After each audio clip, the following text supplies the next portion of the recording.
ভালোবাসা কারে কয়। চারপাশে যখনই একটা উদাস করা হাওয়া বইতে শুরু করে আর নানা রঙের ফুল ফুটতে শুরু করে, তখনই বোঝা যায় যে সে এসেছে। এই প্রেম নিয়ে বা ভালোবাসা নিয়ে বলতে বসলে আমার সামনে যতই বই খোলা থাকুক না কেন, আমার বারবার মনে পড়ে জানেন নবনীতা দেবসেনের কথা। সেই মানুষটির কথা, যে মানুষটির সম্পর্কে আবার বলতে বসলে প্রথমেই একটা বড় বড় হেডিং চোখের সামনে ভাসে যে ক্যান্সার আক্রান্ত নবনীতা দেবসেন যখন লিখছেন যে জানিস আমি স্যান্ডো করি। সেই রকম একজন দাপুটে লেখিকা, দাপুটে মানুষ, যিনি জীবনটাকে সুন্দর করে হৈ হৈ করে উপভোগ করেছেন, তিনি প্রেমকে কিভাবে দেখেছেন সেটা একটু মাঝে মধ্যে খুব জানতে ইচ্ছা করে। আর সেই কৌতূহল নিয়েই হাতে তুলে নিয়েছিলাম ভালোবাসা কারে কয় এই বইটি। এর মধ্যে নবনীতাদি অনেকগুলো ছোট ছোট নিবন্ধ লিখেছেন, তারই মধ্যে একটার হেডিং দিয়েছেন ভালোবাসা কারে কয়, এবং বইটিরও নাম সেটি। এই লেখাটার শুরুতেই তিনি বলছেন যে জগতে যতই অপ্রেম বাড়ছে, প্রেম নিয়ে বাড়াবাড়ি ততই বাড়বাড়ন্ত। অর্থাৎ প্রেম এখন খুবই টপিক্যাল একটা বিষয়। তিনি আরও বলছেন যে প্রায় সতী কিংবা বধূ হত্যার মতোই। হয়তো পরস্পরের মধ্যে যোগও থাকতে পারে, এমনকি যাত্রা থিয়েটারে প্রেম, পান মশলায় প্রেম, বিড়ি সিগারেটে প্রেম, লোহার আলমারিতে প্রেম, মশার ধূপে প্রেম, এমনকি গেঞ্জি আন্ডারওয়্যারেও প্রেম। প্রেম বিনে বিজ্ঞাপন নেই। প্রেমের অথই বন্যায় ভাসতে ভাসতে আমরা মানিব্যাগ সামলাচ্ছি। এত প্রেম 10 দিকে, অথচ যেই একজন সম্পাদক নবনীতা দেবসেনকে প্রেম বিষয় নিয়ে একটা নিবন্ধ লিখতে বললেন, অমনি তিনি যেন চোখে একেবারে প্রেমহীন জগৎ দেখতে লাগলেন। তার মনে হয়েছে যে প্রেম বিষয়টি সরল নয়, জটিল। প্রেম বিষয়টি খোলাখুলি ঢালাও আলোচনারও নয়, চুপচাপ ফিসফাসেই তার শোভা। অথচ এখন যেন সবকিছুই কেমন খোলামেলা হয়ে যাচ্ছে। আদুর গা যেমন ফ্যাশন হচ্ছে, আদুর মন প্রাণও তেমনই যুগের ধর্ম হয়ে উঠছে। এরপর জগতে প্রেম বেচারি টিকবে কোথায়? সে বাঁচবে কেমন করে? তার একটু আড়াল চাই, একটু আধার চাই। সে যে বিজন বিলাসী। আর সেই প্রেমেরই নিবন্ধ নবনীতা দেবসেনের তো মাথায় হাত। তার মতে প্রেমের মূল তত্ত্বই হল যা বালকেও বোঝে, শতং করো মা বলো, আর বলাই বাহুল্য কদাচ মা লিখো। অথচ সম্পাদকরা ঠিক সেটাই করিয়ে নেন। তিনি যতই ভাববেন লিখব না, তার ছাড় নেই। তো এই প্রেম বিষয়টা নিয়ে নিবন্ধ লেখার আগে তার মনে হলো যে 3টি প্রজন্মের প্রেম কথা তিনি যদি লিখতে পারেন তাহলে বেশ একটা জব্বর লেখা হবে। আর সেই সূত্রে তিনি কিছু রিসার্চের মধ্যে দিয়ে গেলেন। তিনি কি করলেন? তার মনে হলো যে ইচ্ছে করলেই তিনি নিজের পরিবারের 3 প্রজন্মের প্রেম কথা পেয়ে যেতে পারেন। হ্যাঁ, তাঁর বাবা মায়ের প্রচণ্ড প্রেম বিবাহ হয়েছিল বটে সেকালে। সংবাদপত্রে দারুণ শোরগোল হয়েছিল সে প্রেম নিয়ে। তার দাদু দিদিমা বা ঠাকুরদা ঠাকুমার প্রেমজ বিবাহ নয় ঠিকই, কিন্তু তাদের বিবাহজ প্রেমে তাঁরা যে খুবই প্রবল পরাক্রান্ত ছিলেন সে কথা তিনি শুনেছেন। তবে তাঁদের তো আর তিনি এখন হাতের কাছে পাচ্ছেন না, তাই তিনি শরণাপন্ন হলেন তাঁর মা রাধারানী দেবীর। তাঁর মা তাঁকে বললেন যে প্রেম শুধুই দেয়, চায় না কিছুই। কি স্ত্রী কি পুরুষ, দুয়ের বেলাই এক, দিয়েই আনন্দ। তবে প্রেমকে বিনষ্ট করতে হলে বিয়েটা করে ফেলা উচিত। প্রেমকে যদি ধরে রাখতে চাও, বিয়ের মধ্যে টেনে নিয়ে যেও না কখনো, একটু দূরত্ব ভালো। স্বার্থহীন না হলে প্রেম থাকে না, আর বিয়ে মানেই স্বার্থ। দুটো পরস্পর বিরোধী। রাধা কি শ্যামের বউ ছিলেন? ছিলেন না, থাকতে পারেন না। রাধারানী দেবীর এরকম মডার্ন মতবাদ শুনে নবনীতা দেবসেন তো একেবারে হতবাক হয়ে গেলেন। এর পরের প্রজন্ম বলতে এরপরে তিনি তার বড় মেয়েকে গিয়ে ধরলেন। বড় মেয়ে তো শুনেই বলে উঠলেন, ধুত্তেরি, পারো বটে মা তোমরা, আচ্ছা একটা জেনারেশন বটে।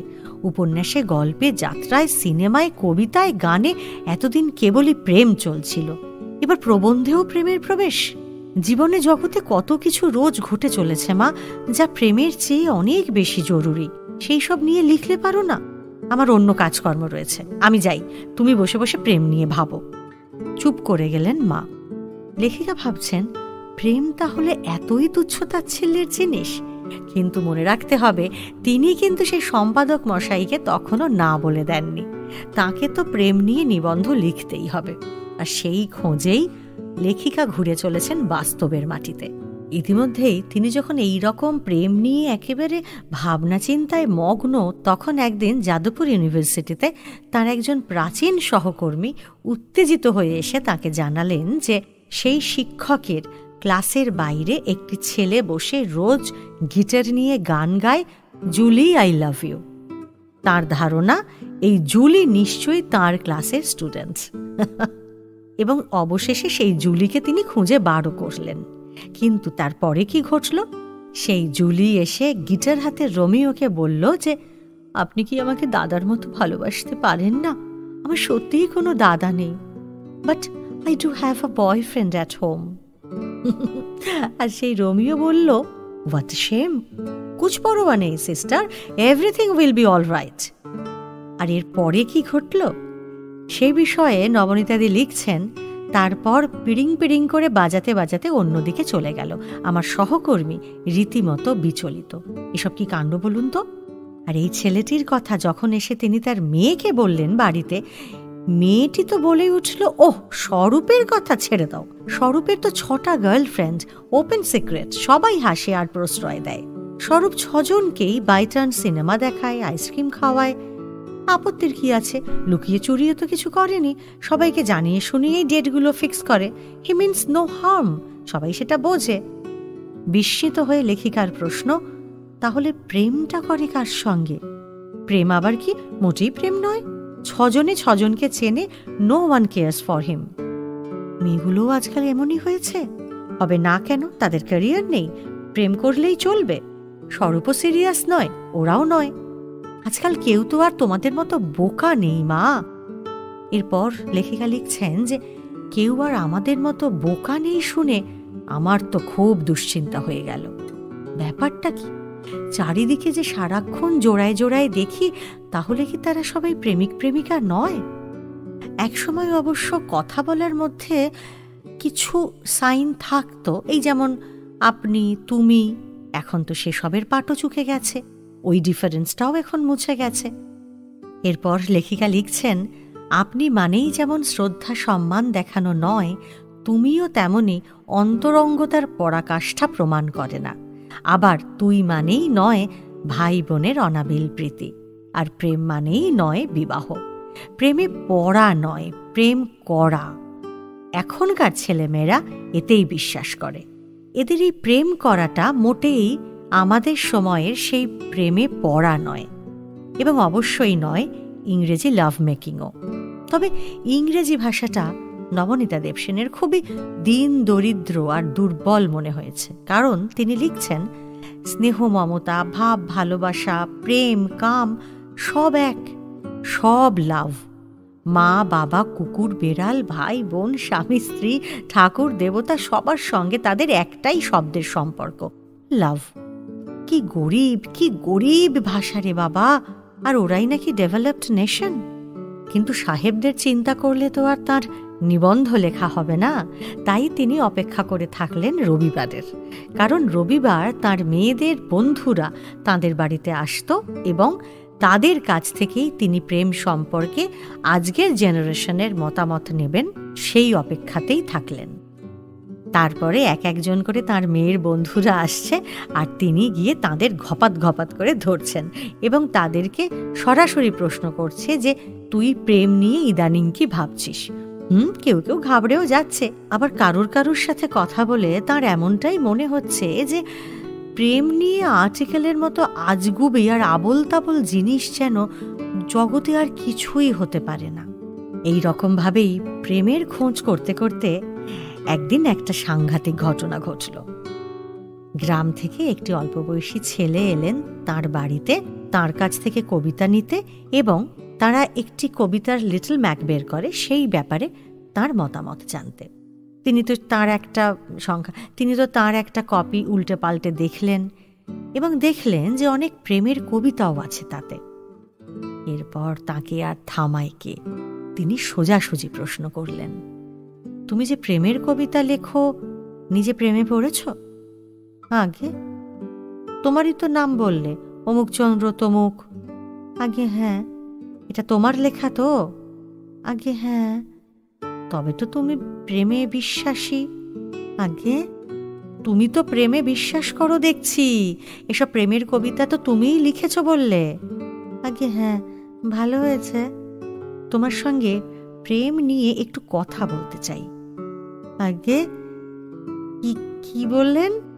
বলছি প্রেমে পড়েছ তো, প্রেমের অভিজ্ঞতা বিষয়ে আমি তোমার মতামতটা চাইছি, মন খুলে বলো দেখিনি। প্রেমের আমার মতামত? আগে আমি ঠিক বুঝতে পারছি না। আহা, এতে না বোঝার কি আছে? আমি প্রেম বিষয়ে কিছুটা আলোচনা করতে চাইছি। প্রেম বলতে তুমি কি বোঝো? কি বুঝি? তার মানেটাও বলে দিতে হবে? কবিতা তো দিব্যি লিখতে পেরেছ, আর প্রেম কি বস্তু বোঝো না? আমি তোমাকে বলে দেব। প্রেম কি বস্তু আপনি বলে দেবেন আমাকে? আরে না, আমি নয়, তুমি তুমি তুমি বলবে আমাকে। হা, এতে তো লজ্জা করবার কি আছে? আশ্চর্য। এই, তোমার বয়স কত? আমার বয়স কত? যা, আপনার চাইতে অনেক কমই হবে। দিদি কি যে বলেন। এরপর লেখিকা লিখছেন, ছেলেটা কি বুঝলো কে জানে, লজ্জায় লাল হয়ে উঠে দাঁড়ালো। আমি বরং আজ উঠি দিদি, কবিতাটা পরে বরং কখনো এসে। এই বলে কোনো রকমে যেন প্রাণটা হাতে করে পালিয়ে বাঁচবার মতো দৌড়ে নিচে নেমে গেল 24 পরগনার গ্রাম থেকে আসা তরুণ কবি সম্পাদক। কি ভয়ানক শহুরে কবিনীর পাল্লাতেই না পড়েছিল সে আজ। এমন জানলে আসে কখনো রামও? এতক্ষণে সবটা সরল হলো। বেশ বুঝতে পারছি গ্রামে গিয়ে সে কি গল্প করবে। সে হয়তো বলবে যে প্রেমের আলোচনা করতে চাইছিল। হ্যাঁ হ্যাঁ, তবে কি আর বলছি, আরে আমার সঙ্গেই রসিয়ে রসিয়ে, কিছুতেই ছাড়বে না। ডবল বয়সী ভদ্রমহিলার লজ্জা শরম বলে কিছু নেই। আবার আমাকে বলছে লজ্জা করবার কি আছে, বলছে মন খুলে বলো প্রেম কি বস্তু। এদিকে কেদার বদ্রী কুম্ভমেলা লিখছে, পেটে পেটে এত। আমাকে একা বাড়িতে পেয়েই বলে তোমার বয়স কত। মানুষ বড় আশ্চর্য হয় রে ভাই। কিন্তু লেখিকার তো থামলে চলবে না। ওই যে প্রেম নিয়ে নিবন্ধ তাকে লিখতেই হবে, আর তিনি বাস্তবসম্মত লিখবেন। মানসিক কল্পনার উপরে ভর করে একটা কাল্পনিক কিছু লেখা তিনি কিছুতেই খাড়া করবেন না। একের পর এক মেয়ের বন্ধুরা আসছে, তাদের সামনে গিয়ে তিনি যেই তাঁর জিজ্ঞাসু দৃষ্টি নিয়ে দাঁড়ালেন, অমনি কেউ বলল, ধুস, প্রেম দিয়ে কি হবে, আমি প্রেমে বিশ্বাসই করি না। কেউ বলল, ওসব প্রেম আজকাল আর চলে না নবনীতা দি, ওসব আপনাদের টাইমের জিনিস ছিল, এখন অবসলিট হয়ে গেছে। আবার কেউ বা বলল, বড্ড টাইম কনজিউমিং, ভীষণ সময় নষ্ট করে। প্রেমের জন্য কিন্তু প্রচন্ড সময় লাগে, নইলে প্রেম ছেত্রে মেত্রে যায়। কেউ বা বললেন, বুঝলেন তো নবনীতা দি, এখন যে যার সে তার, ছেলে মেয়ে সবাই সেলফ সিকিং হলে প্রেমটা হবে কেমন করে, কে করবে, কার সঙ্গে করবে, প্রেমে কেউ আর বিশ্বাসই করে না।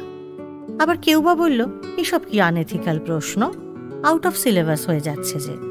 আবার কেউ বা অনেক ভেবে চিনতে বলল, ইলেকট্রিকের বাল্বের মধ্যে যে সূক্ষ্ম তারটা আছে, ফিলামেন্টটা, যেটা কেটে যায় আর কি, দেখেছেন তো দিদি, প্রেম হলো ঠিক তাই। অথবা ধরুন এই প্রদীপের সলতেটা, তা বলে কিন্তু মাইন্ড ইউ, প্রদীপের তেলটা কিংবা বাল্বের ইলেকট্রিসিটি ওগুলো প্রেম নয়, ওটা আবার অন্য জিনিস। বুঝেছেন তো? ভুরু কুঁচকে লেখিকার প্রশ্ন, অন্য জিনিস? কি জিনিস বাবা, ঠিক বুঝিনি। উত্তরে সেই ছেলেটি জানালেন, বোঝেননি? তাহলে আরেকদিন বুঝিয়ে দেব দিদি, আজ হাতে সময় নেই, লাইব্রেরি বন্ধ হয়ে যাবে। ছুটতে শুরু করেই সে থেমে পড়ে। নাটকীয়ভাবে হাত জোর করে জ্যাকিস্রফ মার্কা গোঁফের তলায় নকল করে মিষ্টি হেসে ছেলেটি বলে, আজি মোর দৈন্য করো ক্ষমা, বলেই লাইব্রেরির দরজায় সেঁধিয়ে যায়। লেখিকা অবশেষে হাল ছাড়লেন। তিনি লিখছেন, দূর হোক গে ছাই সম্পাদীয় ফরমাস। প্রেমের আবার এ প্রজন্ম সে প্রজন্ম কি, কেবল বাজে কথা। প্রেম তো জন্ম জন্মান্তর ধরে, যে কে সেই। প্রেম সব যুগেই প্রেম, আর প্রেম সব দেশেই প্রেম। 3 পুরুষ 14 পুরুষে কিচ্ছু তফাৎ নেই। যাহা শাহজাহান তাহা এলিজাবেথ টেলর, টাইপগুলো কেবল আলাদা। কেউ ম্যারাথন তো কেউ রিলে রেস, কিন্তু ছোটে সবাই প্রাণপণে, যে যেটুকু রাস্তা পারে। আর বাবা মা ছুটেছেন তাঁদের মতন, আমরা আমাদের মতন, এরা ছুটবে এদের মতন। এত রকমের এত মতামত পেয়েও লেখিকার খোঁজ কিন্তু থামল না। একদিন বাড়িতে বসে আছেন, লিখছেন, এমন সময় নিচে আবার রিং হলো। পিকো খোঁচা মারল, ওই নাও ফোন ছাড়ো, হয়তো আবার তোমার কোনো শিকার এসে গেছে, যাও যাও ঝাঁপিয়ে পড়ো। সত্যি একটি সুদর্শন তরুণ সরল বিশ্বাসে ওপরে উঠে এলো। একে আগে কখনো দেখিনি। লিটল ম্যাগাজিন না পিকোর বন্ধু ভাবছি, হঠাৎ পিকো চেঁচিয়ে ওঠে, শৈবালদা শৈবালদা, মা ফোন ছাড়বার আগেই চটপট ওপরে পালিয়ে এসো, আমার মায়ের পাল্লায় পড়ে যেও না যেন। মা তোমাকে দেখলেই প্রেমের কথা বলতে শুরু করে দেবেন, কিন্তু মার দারুণ প্রেম রোগ হয়েছে। অপরিচিত তরুণের চোখে সেই উদ্ভ্রান্ত দৃষ্টি আমি জীবনে কোনো দিন ভুলতে পারবো না।